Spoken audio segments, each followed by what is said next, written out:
കേസിന്റെ പേരും പറഞ്ഞ് ഇനി ഇവൾ പേടിച്ചിങ്ങോട്ട് വരും. അതുമാത്രമല്ല, ആ പെണ്ണിനെ ഇവിടെ കൊണ്ടുവന്ന് ആ റിസ്ക് ഏറ്റെടുക്കാൻ മഹേഷൻ തയ്യാറാവും. അവനെ അങ്ങനെ ഞാൻ വിശ്വസിക്കില്ല സാറേ. മഹേഷിനെ കുടുംബത്തോടെ തകർത്ത് കളയാൻ ഒരു പദ്ധതി ഞാൻ പ്ലാൻ ചെയ്തിട്ട് മഹേഷിന് ജനിക്കാൻ പോകുന്ന കുഞ്ഞ് എന്റെ ടാർഗറ്റ്. ഒരു പിഞ്ചു കുഞ്ഞിനെ വെച്ചു താനെന്താണോ ഇപ്പൊ? അതെ, മഹേഷിന്റെ സർവനാശത്തിൽ ആ കുഞ്ഞ് ജനിക്കാം. എന്റെ നീക്കം എന്താണെന്ന് സമയമാകുമ്പോ ഞാൻ പറയാം. എന്നാൽ ആകാശ വക്കീലിനെ കുട്ടി സ്റ്റേഷനിലേക്ക് ചെല്ലും. ശരി സാറേ. സാറേ, അവനെ വിശ്വസിക്കാമോ? അവൻ പറഞ്ഞ ഉറപ്പൊന്നും കാര്യമാക്കരുത്. അവനെ വിശ്വസിക്കാതെ പിന്നെ എന്ത് ചെയ്യും? അവന്റെ പിന്നിലും ഒരു കണ്ണു. ശരി സാർ. ആതിരയുടെ കാര്യത്തില് മഹേഷ് എന്ത് തീരുമാനം എടുക്കുന്നതെന്ന് പറയാൻ പറ്റില്ല. അവന്റെ തീരുമാനം ഇന്നലെയും പറഞ്ഞതാണല്ലോ, അവനത് തന്നെ ചെയ്യും. അവളെ മറ്റെവിടെങ്കിലും അയച്ചാ തുടർന്നുള്ള അന്വേഷണത്തെ അത് ബാധിക്കില്ലേ? ആതിരയെ എന്ത് ധൈര്യത്തിൽ നമ്മൾ ഈ നാട്ടിൽ താമസിക്കും? അച്ഛാ, ആ. അവരെ താഴെ എത്തിയെന്ന് ഫോണിൽ വിളിച്ചു പറഞ്ഞു. വിനോദിനെ പിടിച്ചു പിടിയാലേ മഹേഷ് ഇങ്ങോട്ട് കൂട്ടിക്കൊണ്ട് വരുവാ. അവന് നമ്മളെ വന്നൊന്ന് കാണാൻ പോലും താല്പര്യമില്ലാതായോ? മോനെ, നീ രക്ഷപ്പെട്ടു വരുമെന്ന് അച്ഛൻ കരുതിയില്ല. അനുഭവിക്കേണ്ടത് അനുഭവിച്ചല്ലേ പറ്റുവച്ച്. വിശേഷങ്ങളൊക്കെ സുചി പറഞ്ഞറിയുന്നുണ്ടായിരുന്നു. ഏട്ടത്തി ഇങ്ങനെ കാണുമ്പോ ജയിലിൽ കിടന്ന വേദനയ്ക്ക് ഞാൻ മറന്നുപോകും. നീ വീണ്ടും ഒരു ചെറിയ അച്ഛനാൻ പോവുക. ഏട്ടത്തിയെ കാണാനുള്ള അവസരം ഉണ്ടാവും ഞാൻ കരുതിയില്ല. എനിക്ക് വേണ്ടി ഏട്ടനെ പോലെ ഏട്ടത്തി ഒരുപാട് അലഞ്ഞിട്ടുണ്ടാവും എനിക്കറിയാം. അതൊക്കെ ഞങ്ങളുടെ കടമയല്ലേ. മഹേഷിന് അങ്ങനെ ഒരു ആക്സിഡന്റ് സംഭവിക്കാതിരുന്നുവെങ്കിൽ ഇതിനു മുമ്പേ ആതിരെ ഞങ്ങൾക്ക് കിട്ടുമായിരുന്നു. വിനോദിന് പുറത്തിറങ്ങാനും കഴിഞ്ഞേനെ. എന്ത് പറയാനാ, അതിന്റെ പേരില് ഞാൻ കുറെ അനുഭവിച്ചു. ആതിരെ കൈമാറ്റം ചെയ്ത് ആകാശിന്റെ കസ്റ്റഡിയിലുമായി. ആ പാവം പെണ്ണും നരകയാകുച്ചു. എനിക്ക് ഈ ജന്മം ദാനമായി തന്നത് ഏട്ടന്. എന്നും ഏട്ടനോട് എനിക്ക് കടപ്പാടുണ്ടായിരിക്കും. ഏട്ടനോട് അനിയൻ കടപ്പാട് കാണിക്കേണ്ടതേ ഒരു കാര്യത്തിന് മതി. ഏട്ടത്തി, അതെന്താണെന്ന് പറഞ്ഞു. അത് വിനോദിന്റെ ഏട്ടൻ തന്നെ പറയട്ടെ. നീ എന്റെ ഒരു വാക്കനുസരിച്ച്. എന്താ ഏട്ടാ, സുചിയായിട്ടുള്ള വിവാഹമാണോ? അവള് എനിക്ക് വേണ്ടി ഏട്ടാ ഇത്ര നാളും പ്രാർത്ഥനയായിട്ട് കഴിഞ്ഞത്. അതൊന്നുമല്ല. നീ പക വീട്ടാൻ അൻസാരിദാസിന്റെയോ ആകാശ് മേനോന്റെ അടുത്ത് പോകരുത്. ഞങ്ങൾ എല്ലാവരും പേടിക്കുന്നത് അതോർത്താണ്. നമുക്കിനി സമാധാനത്തോടെയും സന്തോഷത്തോടെയും ജീവിക്കണം. ഒരുപാട് വേദനകൾ അനുഭവിച്ചു. ഇനി ഈ കുടുംബത്തിന് ചെറിയൊരു സങ്കടം പോലും താങ്ങാനാവില്ല. ജയിലടിക്കുള്ളിൽ കിടന്ന പെണ്ണെ തളർത്താതിരുന്നത് അൻസാരിദാസിന്റെയും ആകാശിന്റെയും മുഖങ്ങളായിരുന്നു. ഒരു ദിവസം അവരെ നേരിൽ കാണുന്ന നിമിഷമാണ് എനിക്ക് കരുത്ത് തന്നത്. നിന്റെ മനസ്സറിയാവുന്നതുകൊണ്ട് ഞാനിത് പറഞ്ഞു. എടുത്ത് ചാടി നീ ഒന്നും ചെയ്യരുത്. ഇപ്പൊ നിന്റെ കൂടെ ആളുകളില്ല. നീ പാർട്ടി അംഗമല്ല. ഏട്ടാ, എന്നോട് ഇങ്ങനെ ഒരു കൊടും ചതി ചെയ്തിട്ട് ഞാനത് വിട്ടുകളാണോ?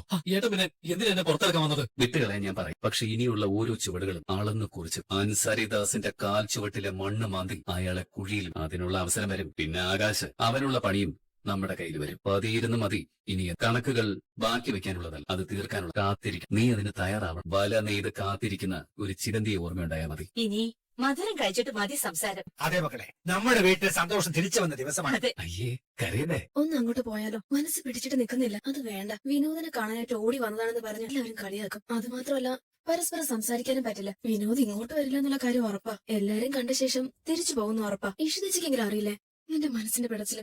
ഇഷിതേച്ചി അല്ല, എന്താ ഇഷിതേച്ചി? എന്താന്നോ വിനോദ് വന്നത് അറിഞ്ഞിട്ട് ഇതെന്തൊരു ചോദ്യം മോളെ? നിനക്ക് വിനോദിനെ കാണണ്ടേ? നീ ഇങ്ങോട്ടേക്ക് വരില്ലെന്ന് എനിക്കറിയാം. വിനോദിന് അങ്ങോട്ട് വരാനും മടിയാ. അങ്ങോട്ട് വരാനായിട്ട് സമ്മതിച്ചെങ്കിലും പിന്നീട് അത് മാറി. വിനോദ് പോയോ? പോയിട്ടൊന്നുമില്ല. എനിക്കറിയാം വിനോദിനെ കാണാനും സംസാരിക്കാനും എന്റെ മനസ്സ് വല്ലാണ്ട് ആഗ്രഹിക്കുന്നു. വിനോദ് അവിടെ നിന്ന് ഇറങ്ങാൻ നേരം ഇഷിതേച്ചി പറഞ്ഞാ മതി. ഞാൻ പാർക്കിങ്ങിൽ വന്ന് നിൽക്കാം. എനിക്ക് വിനോദിനെ ഒന്ന് കാണണം. നീ അങ്ങോട്ടേക്കൊന്നും പോണ്ട, ഇങ്ങോട്ട് വാ. നിങ്ങക്ക് സംസാരിക്കാനുള്ള സൗകര്യം ഞാൻ ഒരുക്കി വെച്ചിട്ടുണ്ട്. അല്ല, മഹേഷേട്ടനും അച്ഛനും അമ്മയൊക്കെ അവിടെ ഇല്ലേ? എല്ലാവരെയും ഞാൻ ഒതുക്കി തരാം. വിനോദ് ഞങ്ങളുടെ മുറിയിലുണ്ടാവും. നീ ഒന്ന് വേഗം വാ. പോവാൻ തയ്യാറായി നിൽക്കുക വിനോദ്.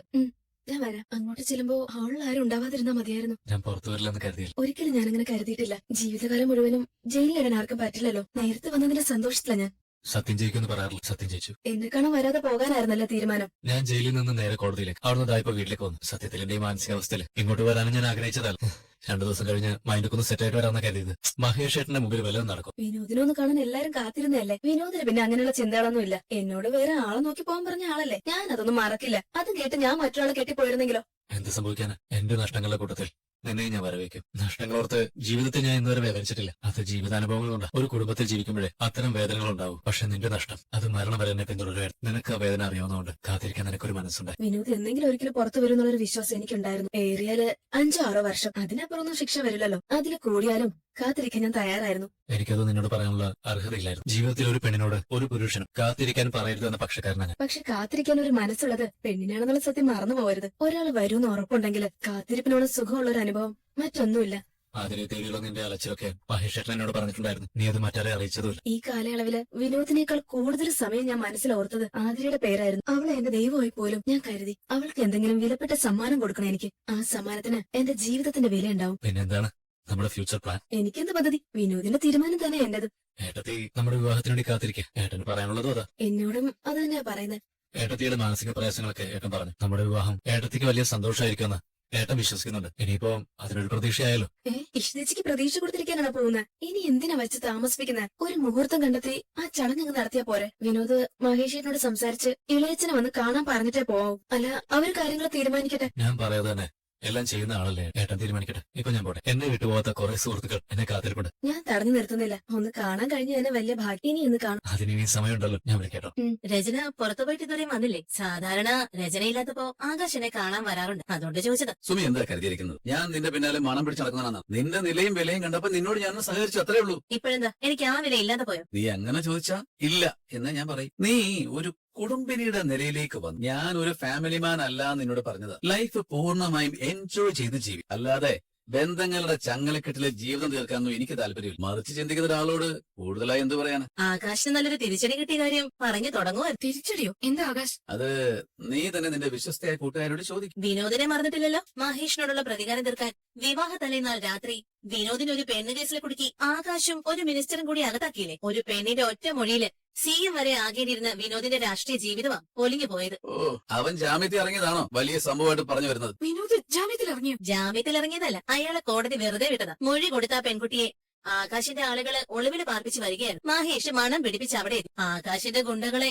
നിലം തൊടാതെ പറത്തിയാണത്രേ അവളെ രക്ഷിച്ചത്. അവളെ നേരെ കോടതിയിൽ ഹാജരാക്കി. അവള് സത്യമെല്ലാം പറഞ്ഞു. കോടതി വിനോദിനെ വെറുതെ വിട്ടു. ഇതൊക്കെ TV ന്യൂസിൽ വരുന്നുണ്ട്. ആകാശിന് ഈ വിവരം എന്നോട് പറയാതിരുന്നത്? ഓ, ഞാൻ അതിന് അത്ര പ്രാധാന്യമേ കൊടുത്തുള്ളായിരുന്നു, അതുകൊണ്ടാ പറയാതിരുന്നത്. ആ കല്യാണം പൊളിക്കണമെന്ന ഉദ്ദേശം മാത്രമേ ഞാൻ കൊണ്ടായിരുന്നുള്ളൂ. അത് ഞങ്ങൾ സാധിച്ചു. അവൻ കുറെ കാലം അകത്തും കിടന്നു. ആ, പിന്നെ മരണം വരെയൊന്നും ഒരാളെ അകത്ത് കിടത്താനൊന്നും പറ്റില്ല. നാണക്കേട് കൊണ്ടാണ് രജനിയോട് പറയാത്തതെന്ന് സമ്മതിക്കാൻ ആകാശിന് ഇപ്പോഴും കഴിയില്ല. സുമിക്ക് ഇപ്പൊ എന്താ വേണ്ടത്? ഇത് സുമിയെ ബാധിക്കുന്ന പ്രശ്നമൊന്നുമല്ലല്ലോ. എന്നെ ബാധിച്ചില്ലെങ്കിലും രജനി അത് ബാധിക്കില്ലേ? മഹേഷിന്റെ കുടുംബം വലിയ സന്തോഷത്തിലേക്ക് പോവാം. ആകാശ് അവരെ എത്രത്തോളം ചവിട്ടി താഴ്ത്താൻ ശ്രമിക്കുന്നോ അതിന്റെ ഇരട്ടി ഉന്നതിയിലേക്കാ അവര് പോകുന്നത്. മഹേഷിന്റെ കമ്പനി കുതിച്ചു കയറും. അവരുടെ കമ്പനി റിപ്പോർട്ട് പ്രകാരം ഞാൻ അറിഞ്ഞത് മഹേഷ് CEO ആയ കേരള ചാപ്റ്റർ ആണത്രേ നമ്പർ 1. മഹേഷിന് കൂടുതൽ ഭാഗ്യം വരാൻ പോകുന്നതിന്റെ സൂചനയാ ഒരു കുഞ്ഞ് പിറക്കാൻ പോകുന്നത്. ഇപ്പോഴിത് സ്ത്രീ പീഡകൻ എന്ന പേരില് ജാമ്യം കിട്ടാതെ ജയിലിൽ കിടന്ന വിനോദ് നിരപരാധി എന്ന് തെളിഞ്ഞ് പുറത്തും വന്നു. ആ പെൺകുട്ടിയുടെ മൊഴിയും കള്ളക്കേസിൽ പെടുത്തിയ വിവരങ്ങളും മീഡിയയിൽ എത്തിക്കഴിഞ്ഞു. വിനോദിനെ സംബന്ധിച്ച് ചെയ്യാത്ത കുറ്റത്തിന് ഇത്രയും നാളും ജയിലിൽ കിടന്നത് അയാളുടെ മൈലേജ് കൂട്ടിയിട്ടേ ഉള്ളൂ. സുമി പറയുന്നതൊക്കെ സത്യമല്ല ആകാശ്.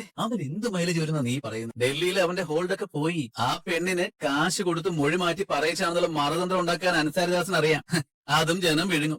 എന്തു വന്നാലും രാഷ്ട്രീയത്തിലെ മുഖ്യ ആയുധം പെണ്ണ് തന്നെ. ഇനിയിപ്പോ സുചിത്രയുമായിട്ടുള്ള വിനോദിന്റെ വിവാഹം ഓർബോർഡായിട്ട് നടക്കും. ആകാശിനുള്ള പണി വരാൻ പോകുന്നതേ ഉള്ളൂ. ഞാൻ അറിഞ്ഞത് ആകാശിന്റെ പങ്കന്വേഷിക്കാൻ കോടതി ഉത്തരവിലുണ്ടെന്നാ. സത്യമാണ് ആകാശ്. നീ ഇതൊന്നും കേട്ട് പേടിക്കാതെ. ഒരു മിനിസ്റ്റർ കയ്യിലുള്ളപ്പോ ഞാനെന്ത് പേടിക്കാനാ? ഞാൻ തൂങ്ങിയാ മിനിസ്റ്ററും തൂങ്ങും. അത് അൻസാരിദാസിന് അറിയാം. ഇത്രയൊക്കെ ആയിട്ടും ആകാശിന് തോൽവി സമ്മതിച്ചിടാൻ പറ്റുന്നില്ല. കഴുത്തോളം മുങ്ങി. ഞാനിവിടെ നിന്നാ എന്തെങ്കിലുമൊക്കെ പറഞ്ഞു പോകും. അത് രചനയെ വേദനിപ്പിക്കും. ആകാശ് എങ്ങും മുങ്ങിയിട്ടില്ല. എല്ലാവരെക്കാളും മുകളിൽ തല ഉയർത്തിപ്പിടിച്ചാ നിൽക്കുന്നത്. ആകാശം മുഖം മറിച്ചിട്ട് ഒരു കാര്യമില്ല രചന. ഇതിന്റെ എല്ലാം ഫലം അനുഭവിക്കാൻ പോകുന്നത് നീയാ. ആകാശിന് എന്റെ കുട്ടികളുടെ കാര്യത്തിൽ ഒരു താല്പര്യം വന്നു തുടങ്ങിയതാ.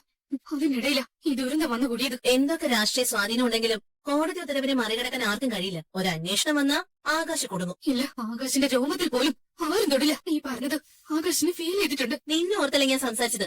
എന്താ വേണോ? എന്തിനാ ഇവിടെ കിടന്ന് തൊള്ളുക? അതിന് മാത്രം ഇപ്പൊ എന്താ ഇവിടെ സംഭവിച്ചേ? എന്ത് സംഭവിച്ചെന്നോ? ഇന്ന് വന്ന് ഈ വീട്ടിൽ കൊണ്ടുവച്ച് നീ മദ്യപിക്കാൻ തുടങ്ങിയല്ലടാ. അത്രയ്ക്ക് പവിത്രല്ല ഇവിടെ. എനിക്ക് ഈ വീടും പാലും തമ്മിൽ ഒരു വ്യത്യാസവും രണ്ടിടത്തും കിട്ടുന്ന വിഷം. എടുക്കടാ കുപ്പിയും ഗ്ലാസും എടുത്തോണ്ട് പോ എന്റെ മുമ്പിൽ നിന്ന്. നശിക്കാനുണ്ടായതാ. എടാ എന്റെ കൺമുമ്പിൽ നിന്ന് പോടാ. നിനക്കും വേണോ? ഇത് ഇവിടെ നടക്കില്ല. ഇതെന്റെ അച്ഛൻ പണിയിപ്പിച്ച വീടാണ്. അതവത് വെച്ച് തരാനും പോകുന്നു. ലേ, ആ കുപ്പിയും ഗ്ലാസും എടുത്ത് പുറത്തോട്ട് കളാ. അതിനുള്ള ധൈര്യം നിനക്കുണ്ടെങ്കി ഒന്ന് തൊട്ടോക്കടേ. നിന്റെ കൈ ഞാൻ വിട്ടു. ആരെ കടയാവുണ്ട്? നീ ഈ കാണിച്ചു കൂട്ടുന്നതൊക്കെ നിന്റെ അമ്മയോടുള്ള പ്രതികാരമല്ലെന്ന് എനിക്കറിയാം. ചില കോട്ട് ബിസിനസ്സുകൾ പഴയതിനേക്കാൾ ഗുണം ചെയ്യും. അതിന് ആകാശന് സമ്മതമൂളേ മതി. ഞാനും തീരുമാനിച്ചു.